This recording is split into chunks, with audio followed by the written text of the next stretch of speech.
Hello to you, Pete. Good morning, Gerard. Gee, I've missed you.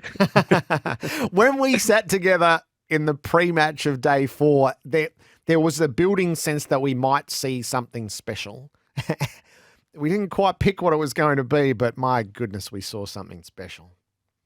Oh, yeah, still pinching ourselves, aren't we, Gerard? I mean, it's just a splendid end to a surprising summer. And I mean, I'll be the millionth person that said it, but your Test cricket reasserted itself in so many ways in this Australian summer, Jed. I loved it. Like, just looking at it a journalist perspective, we had so many discussion points around the game. We had a lot of discussions points. We started with Usman Khawaja and the situation in Palestine.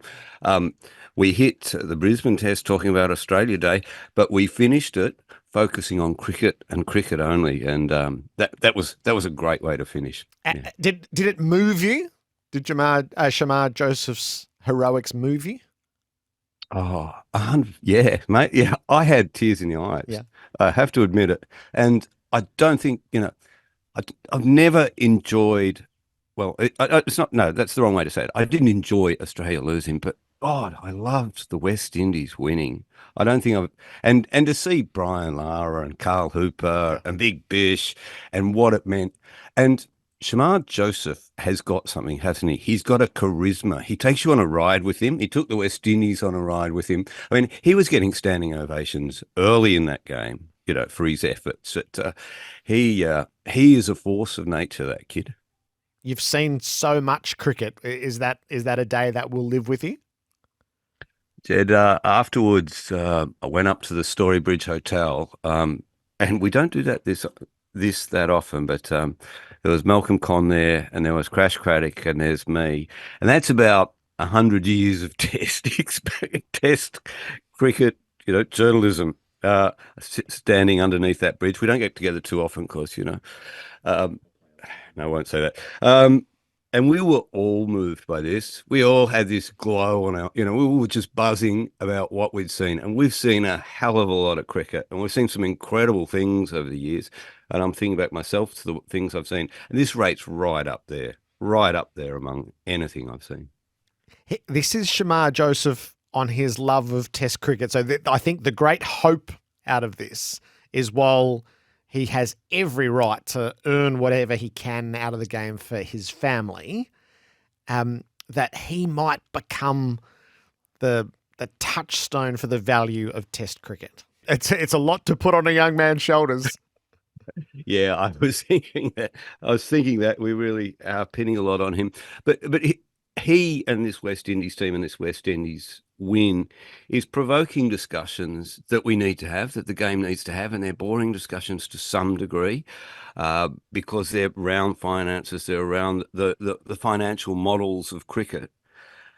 But it won't take too much to make cricket a hell of a lot better. You can see that. I mean, the West Indies need to play more Test cricket. To play more Test cricket and to win more Test cricket, you have to play more Test cricket. I think Cricket Australia does understand that the funding model is broken. And just to run through it quickly so that people understand, the ICC funding model is unfair. The bulk of the money goes to the big three. The richest nations take most of the money because they say they generate. So the West Indies get a small cut from the ICC pie. It's the bilateral arrangements are even unfairer to the West Indies, and it's because they're naturally disadvantaged. They don't have a home broadcaster to whom they can sell their stuff to. Their production costs are massive because of the areas and the islands. So they never get a win. They don't get a win when they play away. This summer down under has cost the West Indies about $2 million US. Yeah. So we've got to look at that, and it's not going to take much to make this team a more competitive team, and we've seen the value of what having more competitive teams does in this Test match. On the Australian side of things, you preempted that the management would absolutely back the remodelled top 6. Is it the right thing to do? Oh, yeah. Thank God the commentariat doesn't run Australian cricket, Gerard. Thank God we've got sensible people like Andrew McDonald. And Andrew is a very sensible, sober type of person, who doesn't panic, doesn't do anything in a sort of a state of anything but absolute calm, and he's very rational, and they were never going to do anything but stick with this top order the way it is. I mean, that's not to say that they wouldn't have had concerns, and we aired those concerns, but I mean, how much did the commentariat read into that Smith LBW dismissal in the first innings in Brisbane? It was the end of the world. You know, parallels were being drawn, and I indulged them myself, to the Ricky Ponting's LBW in Adelaide at the end of his career. But then, as McDonald says, isn't it ironic? Steve Smith looked fantastic out there. And in a way, in losing that test match, we actually saw what the future could look like, or the next few years could look like, with Smith at 1 and Green at 4 performing well. A few little issues around them up there in Brisbane, not least of them Travis Head making 2 golden ducks, but that's not going to happen too often, we hope. Marnus is a bit of a worry. And I think Marnus knows he's got some issues. I think if you ask Marnus, he wouldn't say he's batting well at the moment, like batters often do. So is the form of that batting unit worthy of the absolute support that it's getting? Yes. Yeah, sure.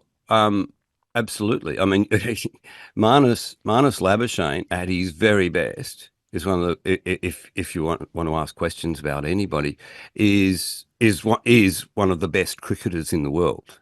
He's dropped slightly this year, but he still made 3 half centuries, didn't he, across the summer? He never got above a 70, I don't think. I, why would you ask that question, actually, Gerard? Oh, just out of interest? Yeah, well, no, of course. I can't see anybody whose place is under threat in that 11. No, they've chosen their order. They say these are the 6 best batters in the country. I think most of us would agree with that. But they didn't produce the runs across a home summer that you would expect and demand of an Australian batting lineup. No, they didn't. But there's nobody better, and I have full faith in this team. This is a very good cricket team, Gerard. It's lost 1 match in the summer. We did pose that question in the lead up, whether one loss would undermine all the winning that had been done. I think the answer was yes.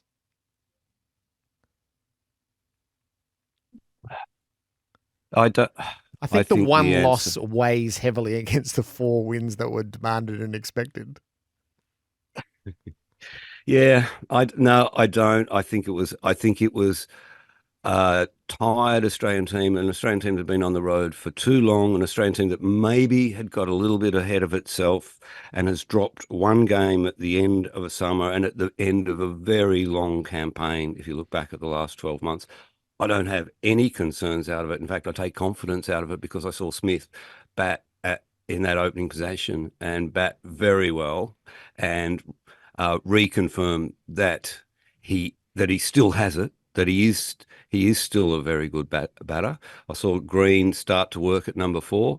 I like everything about this side. I have no doubts at all about it. I think what got lost because of the extreme heroics is that ramp 6 that Smith hit. So if he had gone on to strike the winning runs and post 100, I feel like we talk about there'll be essays and poetry written about what Shamar Joseph did. I feel like that ramp shot would have had its own place in history. It's a really good point. Steve Smith's innings has been overshadowed by what happened in the match, and rightly so, because there was a much, much bigger and better story to be told. But I had someone try to tell me last night that Steve Smith had stuffed it up. He hadn't stuffed it up at all. He got them so very close to the line, and he'd done it in such a convincing way. There were 10 other guys who probably could have contributed a little bit more. If someone had been able to stay in that middle order for just that little bit longer. Yeah, but hey, in your heart, it just would have been wrong if Australia had stolen that test match. You would have gone, oh yeah, that's what they do. They get themselves in trouble. They're good enough to get themselves out of trouble. I'm giving this one every single time.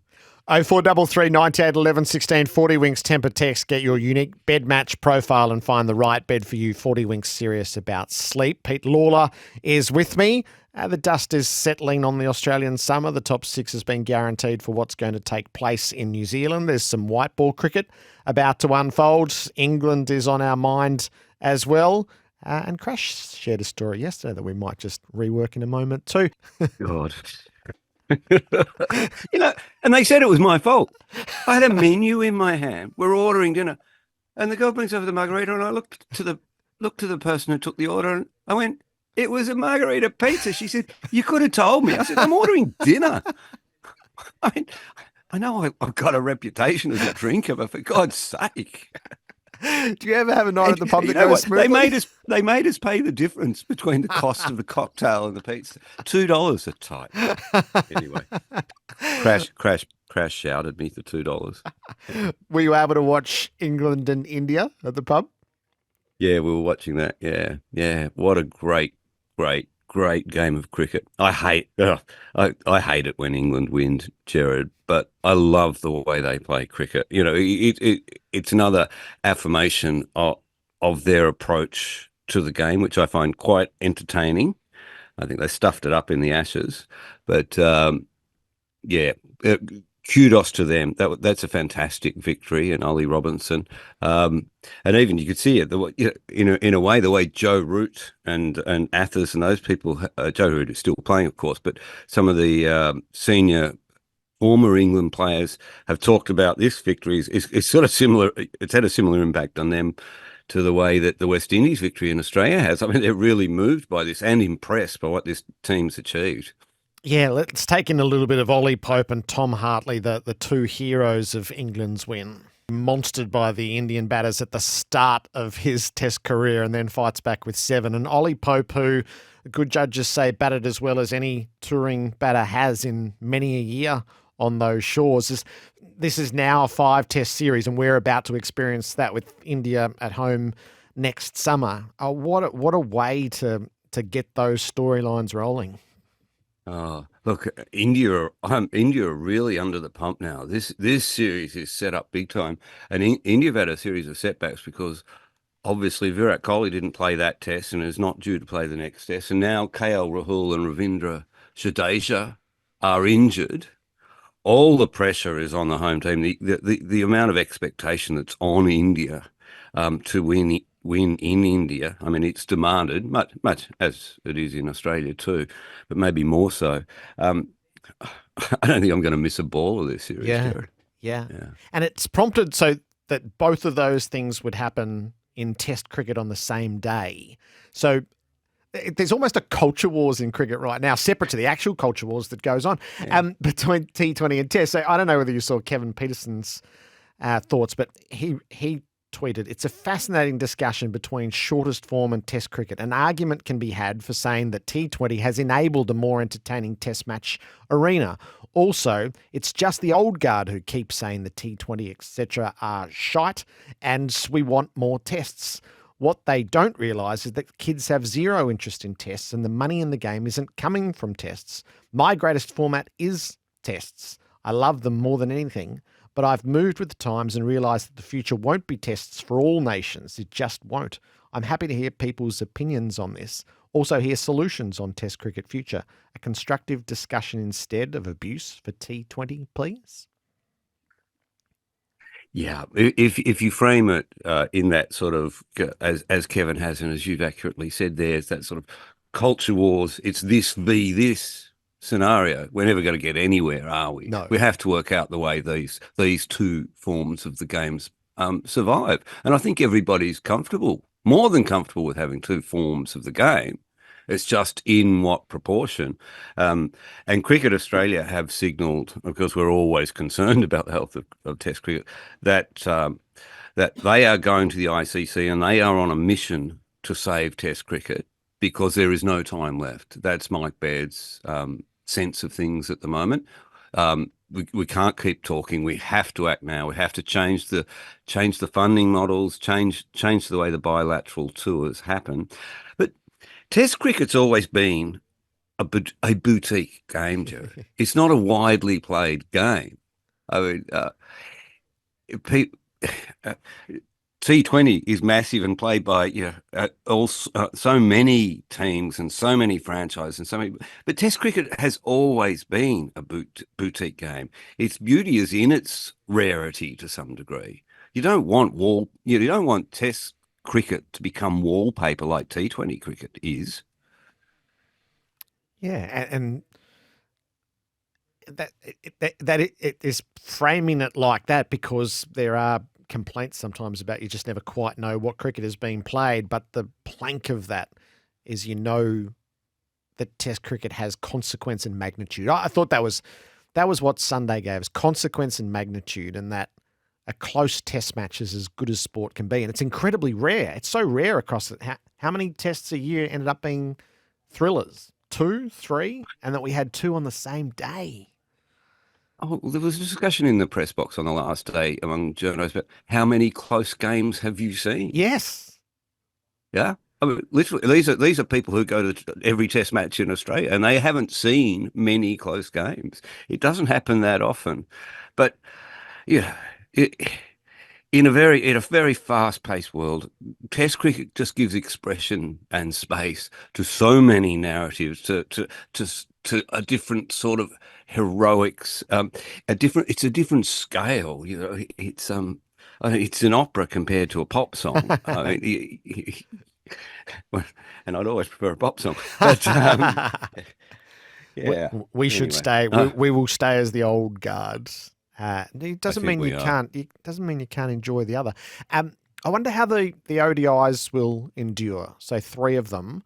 I suspect it struck me if Jake Fraser McGurk plays on Friday in Melbourne, it Mm. will be far more interesting and have far more cut through than if he doesn't. Yep. Yeah. Because Jake Fraser McGurk is one of those players who just excites me, Jared. I've rarely seen that much talent in a young player. Um, Saw it in a Glenn Maxwell or a David Warner. They don't come along very often, and that kid is special. There are a few old timers around Australian cricket going, it sends a really bad message. He hasn't earned his way. Rubbish. This is the Greg Chappell principle. You pick this kid in, and you find out what his potential is. Throw him out there and see if he can swim because he's got special talent. He doesn't need years like flapping around in the B grade competitions. Yeah, and every now and then you're allowed a little bit of the reality television principle in cricket selection, aren't you? Give the people what they want.